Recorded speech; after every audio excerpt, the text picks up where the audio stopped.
Hello guys, welcome in new video. तो guys, आज का वीडियो बहुत ही इम्पोर्टेंट होने वाला है क्योंकि आज मैं आपको एक जो हमारे मेनली सैलरी हेड में हाउस रेंट अलाउंस में जो एक क्वेश्चन आता है, जैसा कि आपको यहाँ पे दिख रहा होगा।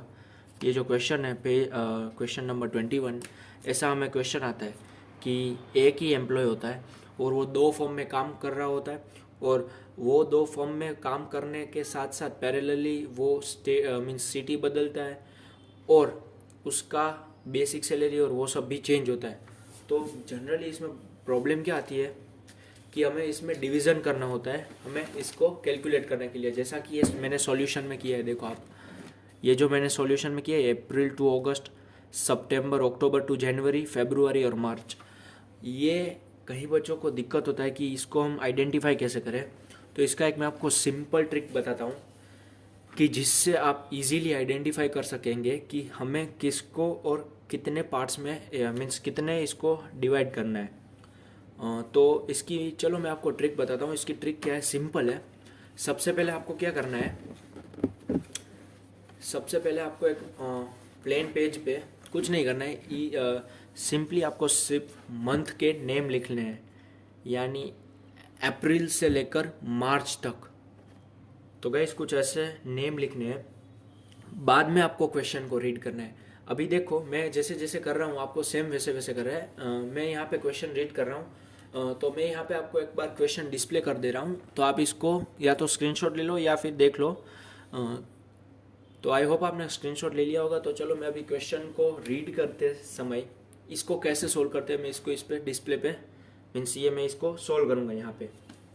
ये क्वेश्चन है, from the following information submitted by Z in respect of monthly salary and allowances find out the house rent allowances chargeable to tax for the assessment year 2023 and 24।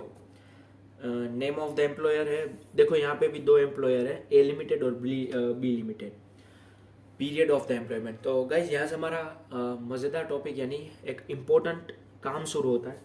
यहाँ पे हमें लिखा हुआ है पीरियड ऑफ एम्प्लॉयमेंट, यानी ए limited में उसने कहाँ तक काम किया। तो क्या उसने ए लिमिटेड यहाँ पे लिखा है अप टू अगस्त 31, यानी अगस्त 31 तक, यानी ये अगस्त का पूरा मंथ, यानी ये मार्च से लेकर ये अगस्त का पूरा मंथ उसने कहाँ पे काम किया, ए लिमिटेड में। और यहाँ पे लिखा है कि फ्रॉम अक्टूबर 1 अक्टूबर से वो चला गया बी लिमिटेड में। कहाँ से, 1 अक्टूबर से, तो यहाँ से वो कहाँ पे चला गया, बी लिमिटेड में। ओके, और नीचे लिखा हुआ है अप टू 31 मार्च 2022 आगरा, तो वो यहाँ तक आगरा में रहा। वो तो कहाँ तक, देखो अभी मैं कलर चेंज करता हूँ, यहाँ तक क्वेश्चन ने बोला है।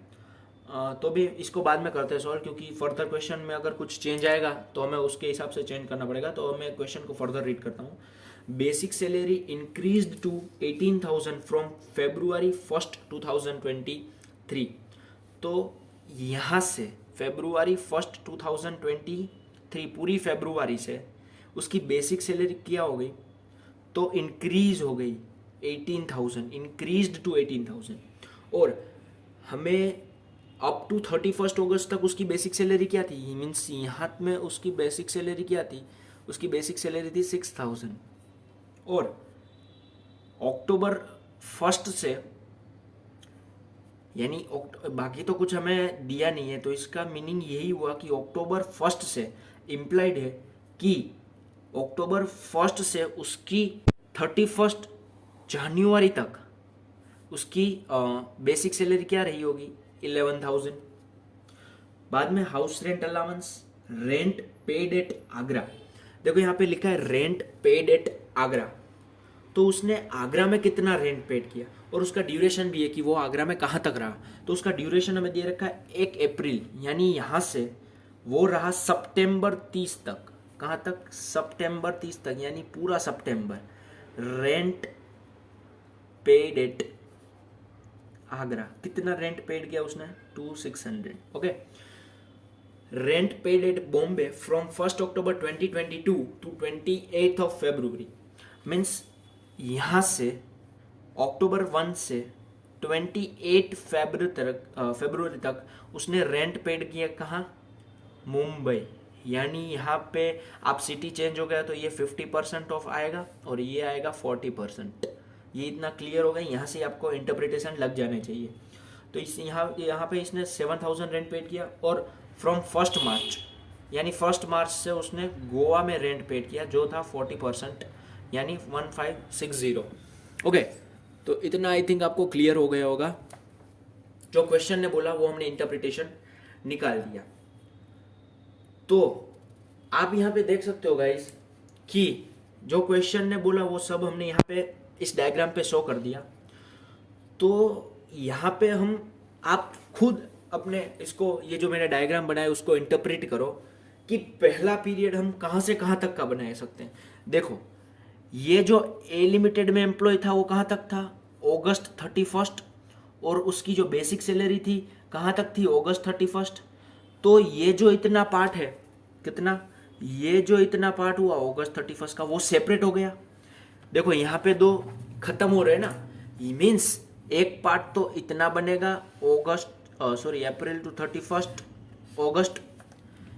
बाद में देखो सितंबर में ना तो वो यहाँ पे एम्प्लॉय रहा ना उसको बेसिक सैलरी मिली, तो सितंबर का तो सिर्फ अलग से एक पार्ट हो गया, क्योंकि अक्टूबर से तो वो बी लिमिटेड में है ना, बी लिमिटेड में। तो यहाँ पे तो ये उसका मंथ फ्री गया है, तो फ्री मंथ का तो हम थोड़ी ना अलग से मीन्स किसी के साथ ले सकते, तो ये इसका एक अलग हो गया।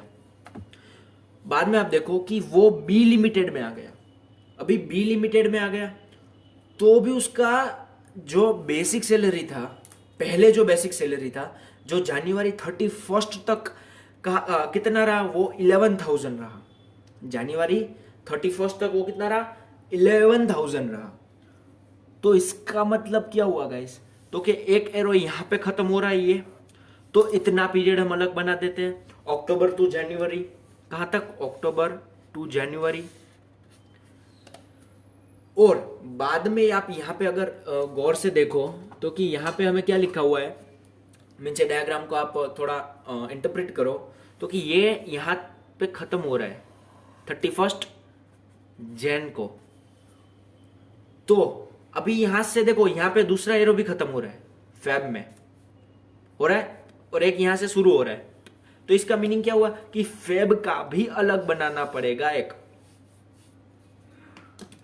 और लास्ट में बच गया मार्च, तो मार्च का तो वैसे ही सेपरेट बन जाएगा क्योंकि इसके साथ तो कोई अगर है नहीं ना, क्योंकि यहाँ पे तो एंड ऑफ द ईयर आ गया, एंड ऑफ ईयर आ गया और ये हमारा बिगिनिंग ऑफ ईयर। तो इससे जो ये मैंने डायग्राम बनाया उससे आपको इंटरप्रेट मीन्स होना चाहिए कि ये कितने हमें मीन्स कितना डिवीजन करना है हमें। अगर हम इसको बुक में से चेक करें तो मैंने यहाँ पे क्वेश्चन रीड करने के लिए बुक रखी थी, तो आप यहाँ पे देख सकते हो उसने भी सेम ही किया है। देखो, एक उसने बोला है अप्रैल से अगस्त तक का, सॉरी आपको नहीं दिख रहा, उसने भी देखो कितना किया है, अप्रैल से अगस्त तक का किया है। और हमने भी देखो आप यहाँ पे क्या अप्रैल से अगस्त तक का मीन्स कर दिया था। दूसरा उसने क्या कहा, उसने कहा सितंबर का हम कुछ नहीं लेंगे, तो हमने अभी अलग से सितंबर का दिखाया है ना यहाँ पे। बाद में उस बुक ने क्या क्या, तो उसने कहा कि अक्टूबर से जनवरी तक का, तो हमने भी अक्टूबर से जनवरी तक का ही लिया है। बाद में बुक वालों ने क्या बोला कि हम फेब और मार्च का भी अलग लेंगे। क्यों? क्योंकि डिफरेंस देखो आप यहाँ पे साफ साफ लिखा हुआ है, बॉम्बे यहाँ पे गोवा है। तो यहाँ पे मैंने भी इंटरप्रिटेशन में देखो लिखा था कि यहाँ से वो गोवा आ गए, यहाँ पे वो मुंबई में था, तो इसका मतलब यहाँ पे वो सेपरेट बन जाएगा फेब का और मार्च का, फेब का और मार्च का यहाँ पे सेपरेट बन जाएगा। तो मेरा ये वीडियो बनाने का पर्पस यही सिर्फ था कि ये हमें कैसे फर्दर हमें पता चले क्वेश्चन को सॉल्व कैसे करना है और उसको डिवाइड कैसे करना है, कितने हमें मीन्स कॉलम्स या उसको डिवाइड करना है। तो ये फर्दर हमें इससे इंटरप्रेट कर, पहले तो मैंने आपको स्टेप समझा दिया, वापस मैं एक बार स्टेप रिपीट कर रहा हूँ। सबसे पहले हमें करना है ये मंथ्स लिखने हैं, उसके बाद क्या करना है, जो क्वेश्चन ने बोला वो इंटरप्रेट करना है, ऐसे ऐसे जो मैंने आपको यहाँ पे ऐसा कुछ ब्रैकेट बना के दिया, ऐसा आपको इंटरप्रिटेशन करना है। और जहाँ पे भी एरो खत्म हो रहा है वहाँ पे एनालाइज करना है कि क्या खत्म हो, यहाँ पे जो खत्म हो रहा है उसका सेपरेट बनेगा या नहीं बनेगा। तो इससे आपको इजीली पता चल जाएगा कि हमें किसका सेपरेट बनाना है और किसका सेपरेट नहीं बनाना है। तो मेरा इस वीडियो का पर्पस यही था कि आपको पता चल सके। अगर आपको इसका सॉल्यूशन चाहिए तो मैं इसको यहाँ पे आपको दिखा रहा हूँ कि इसका सॉल्यूशन हमें कैसे करना है, क्योंकि अगर मैं इसका सॉल्यूशन अभी वीडियो में करूँगा तो ये थोड़ा लेंदी हो जाएगा। तो आप इसका स्क्रीनशॉट ले लिया, आई थिंक आपने इसका स्क्रीनशॉट ले लिया होगा, और ये उसका दूसरी साइड है, आई थिंक इसका भी आपने स्क्रीनशॉट ले लिया होगा। तो गाइस ऐसे ही शॉर्टकट ट्रिक्स और ऐसे ही कुछ इंटरेस्टिंग वीडियोस के लिए आप हमारे चैनल जेबी इंस्टीट्यूट को सब्सक्राइब कर दिए। Thank you very much.